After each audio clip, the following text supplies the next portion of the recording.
ओम नमः शिवाय। अथ श्री शिवमहापुराणे प्रथमायां विद्येश्वरसंहितायां त्रयोविंशोऽध्यायः। श्री शिव महापुराण के विद्येश्वर संहिता का 23वां अध्याय प्रारंभ हो रहा है। इस अध्याय में भस्म का महात्म्य बताया जाएगा। भस्म धारण का महात्म्य और भस्म क्या चीज़ है, उसको क्यों शंकर जी धारण करते हैं। यद्यपि पहले बीच बीच में वर्णन आ चुका है, फिर भी यहाँ और भी उसका विशेष महात्म्य बताया जाएगा।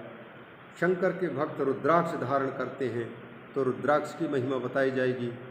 इसके साथ साथ में शिव जी के नाम की महिमा, शिव नाम का उच्चारण करने से क्या फल मिलता है, ये सब बात बताई जाएगी। 2-3 बातें, भस्म की महिमा, रुद्राक्ष की महिमा और नाम की महिमा। ऋषि प्रयागराज तीर्थ में पूछना चाहते हैं, इसलिए पहले वेदव्यास जी के शिष्य रोमहर्षण ऋषि जी को नमस्कार करते हुए कहते हैं, निवेदन करते हैं। ऋषय ऊचुः सूत सूत महाभाग व्यास शिष्य नमोस्तुते तदेव व्यास तो ब्रूहि भस्म माहात्म्यमुत्तमं तथा रुद्राक्ष माहात्म्यम नाम माहात्म्यमुत्तमं तृतीयं ब्रूहि सुप्रीत्या ममानंदस्य मानसम। सूत जी से ऋषि लोग कहते हैं कि हे परम भाग्यवान सूत जी महाराज, हे व्यास देव जी के परम प्रिय शिष्य रोमहर्षण ऋषिवर, आपको नमस्कार है। आपने भस्म का महात्म्य पहले सुनाया तो है, लेकिन आपने संक्षिप्त में सुनाया है। हम चाहते हैं जरा भस्म की महिमा और सुनाएं थोड़ा विस्तार से, तो आप व्यासतः भस्म महात्म्यम ब्रूहि, विस्तार से भस्म की महिमा बताइए। इसके साथ साथ में रुद्राक्ष महात्म्यम, रुद्राक्ष की महिमा क्या है, इसको भी बताइए। तीसरी बात, नाम महात्म्यम उत्तमम, भगवान शिव के नाम की क्या महिमा है।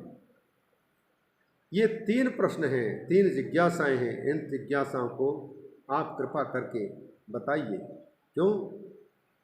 इनको सुन करके समानंदय मानसम, हम लोगों के मन को बड़ी प्रसन्नता होगी, आनंद मिलेगा। अतः आप हमें आनंदित कीजिए। सूत उवाच, प्रश्न सुन करके और सूत रूप रोमहर्षण ऋषि जी उत्तर देना प्रारंभ करते हैं। साधु पृष्ठम भवद्भिश्च, ऋषियों आप लोगों ने ऐसा प्रश्न किया है, मेरा हृदय सुनते ही गदगद हो उठा। बहुत अच्छा प्रश्न किया। भवद्भिः साधु पृष्ठम लोकानाम हितकारकम, ये केवल आपके ही लिए नहीं, जो भी सुनेंगे अन्य लोग, उन लोगों के लिए भी हित करने वाला है। सब लोगों का हित करने वाला प्रश्न है आपका। भवन्तो वै महाधन्याः, लोगों के पास धन होता है तो उनको धन्य भले कह दें, लेकिन आप तो महाधन्य हैं। क्यों?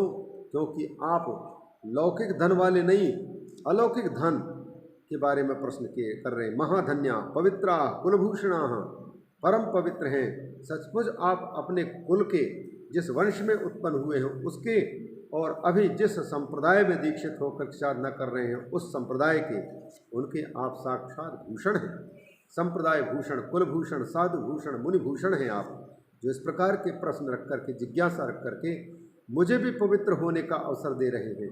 भगवान शिव के परम लोक पावनी कथा को कहते कहते मेरी वाणी भी पवित्र होगी। सुनिए सावधान होकर के। येषां चैव शिवः साक्षात् दैवतं परमं शुभम सदा शिव कथा लोके वल्लभा भवतां सदा। आप लोगों के बारे में हम क्या प्रशंसा करते हैं, जिनके साक्षात भगवान शिव ही परम देवता हैं। अत्यंत प्रिय है भगवान शंकर आप सबको। कल्याणकारी शंकर भगवान शिव जिनके देवता हैं, और आप ही नहीं, आपके जैसे चाहे जिसके भी होंगे। सदा शिव कथा लोके वल्लभा भवताम सदा, ऐसे आप लोगों को, आप लोगों के भगवान शंकर जी की लोक पावनी कथा क्यों प्रिय नहीं होगी। लोक में आप जैसे महापुरुषों के जैसी नियति है वैसी ही सबकी होती है। अन्य जो भगवान शिव के भक्त होते हैं। वल्लभा भवताम सदा सदा शिव कथा, भगवान शिव की कथा आप लोगों को बहुत प्रिय है, इसलिए तो किसी न किसी बहाने आप पूछ लेते हैं। ते धन्या कृतार्थाश्च सफलम देह धारणम उद्धृतम च कुलम तेषाम ये शिवम समुपासते। धन्य हैं वे लोग, कृतार्थ हैं वे लोग, सफल है उनका देह धारण करना, साथ ही साथ सचमुच उन लोगों ने अपने कुल खानदान वंश परंपरा को तार दिया। कौन लोग? ये शिवम समुपासते, जिनके चित्त में भगवान शिव के प्रति भक्ति जाग जाने के कारण शंकर जी की उपासना प्रारंभ कर दी है। शिव उपासकों के जीवन धन्य है। आप लोग कृतार्थ हैं, आप लोग धन्य हैं, आपका जीवन धारण करना उचित है। और कुलम उद्धृतम, सचमुच आप सबने अपने वंश को पवित्र पावन कर दिया, उद्धार कर दिया।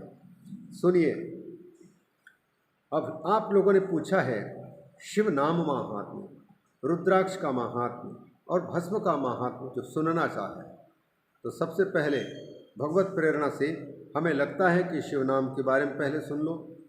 शिव नाम मुखे यस्य सदा शिव शिवेति च पापानि न स्पृशन्त्येव खदिरांगारकम यथा।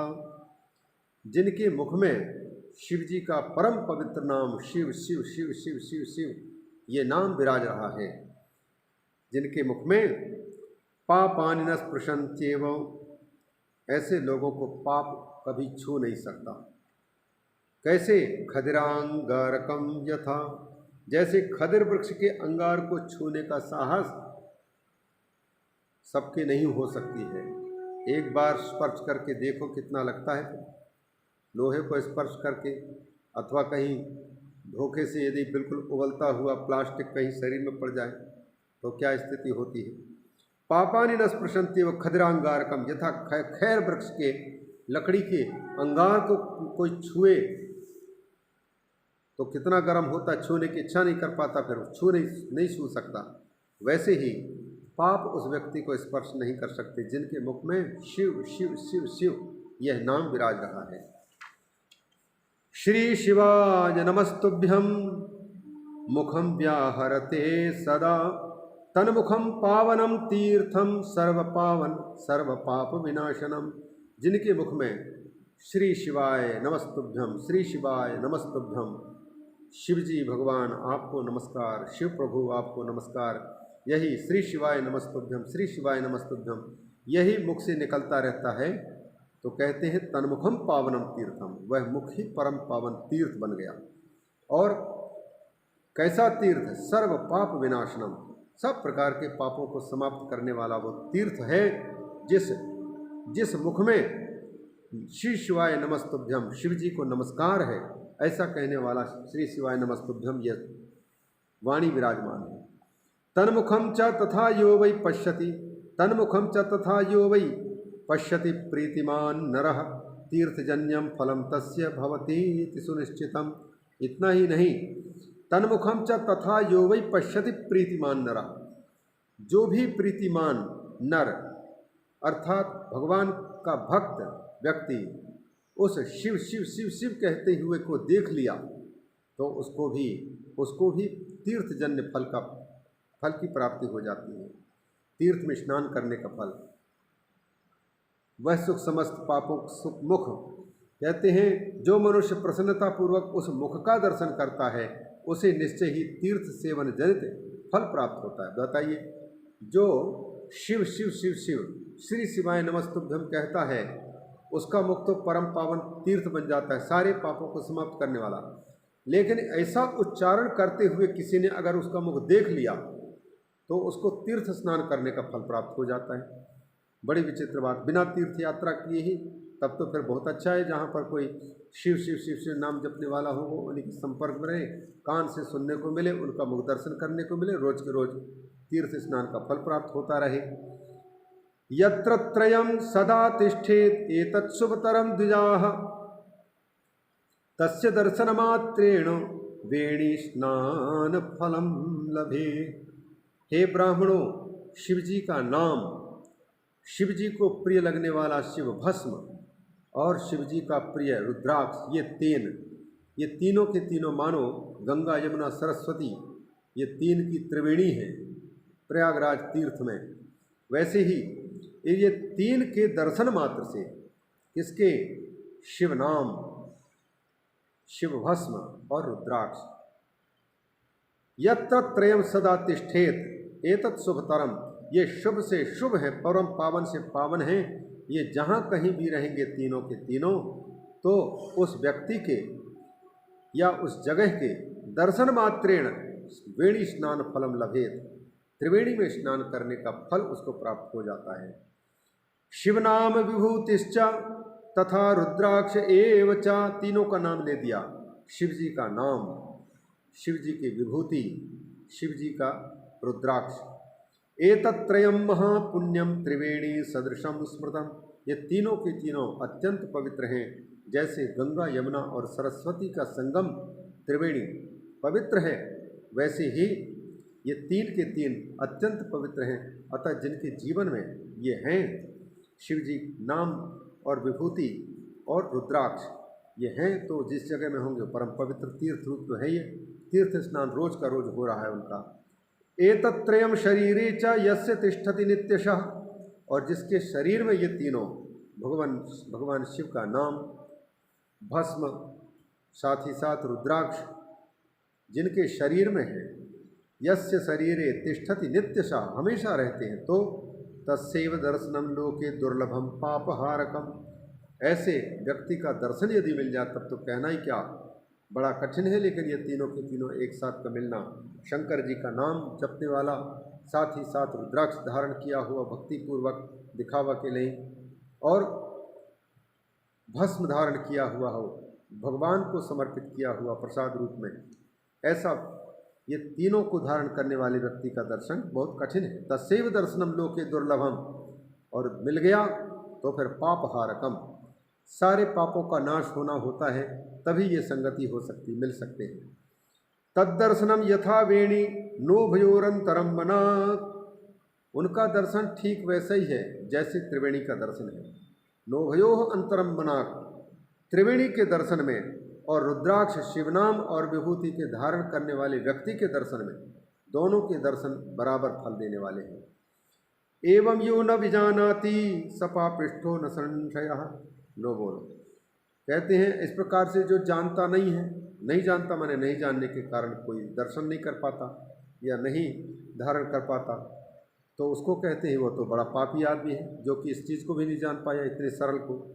एवं यो न विजानाति सपापृष्ठो न संशयः विभूतिर्यस्य नो भाले, जिसके भाल में विभूति नहीं शोभित हो रही हो, नांगे रुद्राक्ष धारणम, और न ही रुद्राक्ष धारण है, नास्ये शिवमयी वाणी, न मुख में भगवान शिव का नाम है, ये तीनों के तीनों अभाव है, भभूति भी नहीं है, रुद्राक्ष भी नहीं है और शिव नाम भी नहीं है, तो तम त्यजेत अधमम यथा, उसको ठीक उसी प्रकार से दूर से ही छोड़कर के किनारे हो जाना चाहिए।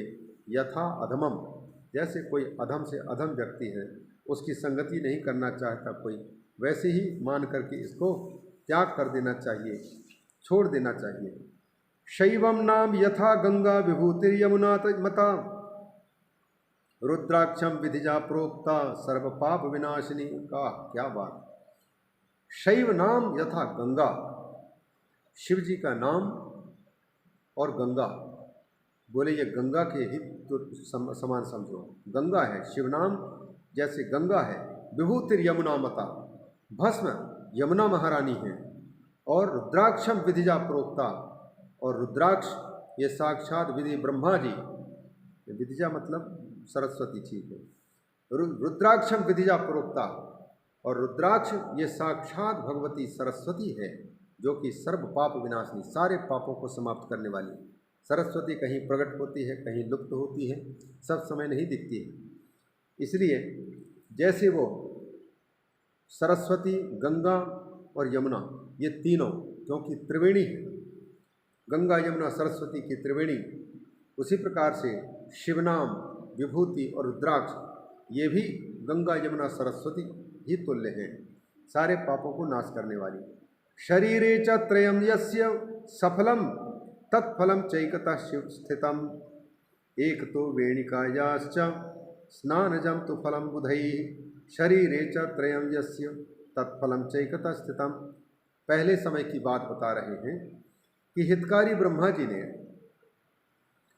देखा कि जिसके शरीर में ये तीनों हैं, रुद्राक्ष भी है, त्रिपुंड भी है, शिवनाम भी है, ये संयुक्त रूप से तीनों विराजमान हैं। ये तीनों हैं। एकतः वेणिकायाश्च स्नानजम तु फलम बुधई। अब क्या किया, इन तीनों को धारण करने वाला, रुद्राक्ष को, भस्म को और शिवनाम को धारण करने वाले के फल क्या होता है, उस सारे फल को तराजू में एक साइड में रख दिया पलड़े पर, और दूसरे में क्या किया, एक पलड़े में तो एक और रख करके त्रिवेणी में गंगा यमुना सरस्वती जहाँ प्रत्यक्ष आकर के मिली हुई हैं, जहाँ का स्नान का बड़ा परम पवित्र माना जाता है, पुण्य देने वाला, उसमें अगर कोई स्नान कर रहा है तो उसके स्नान करने से जो फल मिलता है, उस फल को दूसरे पलड़े के तराजू के दूसरे पलड़े पर रख दिया। एक और गंगा यमुना सरस्वती में स्नान करने का फल, एक साथ त्रिवेणी में स्नान करने का फल, और एक और शिवनाम, शिव विभूति, रुद्राक्ष, इनको धारण करने वाले व्यक्ति को जो पुण्य मिलता है, फल मिलता है, उस फल को रखा। अब देखो क्या परिणाम निकल रहा है, कौन छोटा बड़ा होता है अथवा दोनों बराबर होते हैं। इस पर कहते हैं तदेवं तुलितम पूर्वम, ब्रह्मा जी ने तराजू लेकर दुकानदार की भांति तोला। तदेवं तुलितम पूर्वम ब्रह्मणा हितकारिणा, सारे संसार का हित करना कि भैया वजन जिसमें ज़्यादा होगा उसी के अपनाएंगे, अच्छा रहेगा। समानम चैव तज्जातम तस्माद्धार्यम सदा बुधई, पलड़ा देखा कि बीचों बीच में कांटा, बराबर दोनों, चाहे कोई गंगा यमुना सरस्वती तीनों नदी जहाँ पर मिल रहे हैं उसमें डुबकी लगा ले, चाहे फिर जहाँ कहीं भी हो त्रिवेणी में जाने की जरूरत ना पड़े, साथ ही में त्रिवेणी बह रही है, रुद्राक्ष है, भस्म है और शिव जी का नाम है, तो वह चलता फिरता त्रिवेणी तीर्थराज प्रयाग बना हुआ है। तो समान के तस्मात् धार्यम सदा बुधई, इसलिए समझदार व्यक्ति को चाहिए कि हमेशा इनको धारण करना चाहिए। शिव जी के भक्त हो या ना हो, शिव जी के भक्त को तो धारण करना ही करना चाहिए। तद्दिनम ही समारभ्य, उस दिन से ब्रह्मा जी को बड़ा आश्चर्य जब लगा, तो ब्रह्म विष्णुआदि भी सुरई ही धार्यते तृतयम तच्च दर्शनात् पापहारकम। जब ब्रह्मा जी ने इस प्रकार से देखा कि बराबर है, तो फिर इसको देख कर के ब्रह्मा जी भी और साथ ही साथ में विष्णु आदि जितने भी बड़े बड़े देवता हैं, उन लोगों ने देखा ये तो बहुत अच्छा है, चलता फिरता तीर्थ, तो इन तीनों को धारण करो। रुद्राक्ष धारण कर लिया और भस्म धारण कर लिया और शिव का नाम लेने लग गए।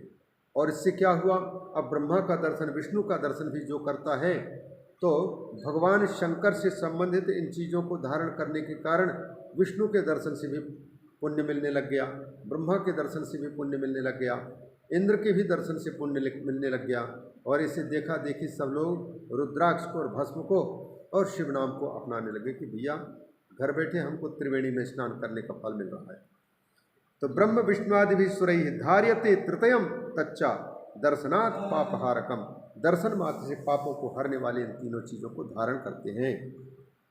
ऋषियों ने बीच में पूछ लिया, ईदृशम ही फलम प्रोक्तम नामादित्रतयोद्भवम तन्माहात्म्यम विशेषेण वक्तुम अर्हसि सुव्रत। सूत जी महाराज, आपने इन नाम का, भस्म के और रुद्राक्ष की महिमा आपने बताई, इनसे मिलने वाले फल के बारे में आपने बताया, फल के बारे में। अब इनके महात्म को आपने जल्दी जल्दी में कुछ तो बताया, पर हम चाहते हैं आपको विशेषेण वक्तुम अर्हसि, थोड़ा विशेष करके, स्पष्ट करके और वर्णन कीजिए।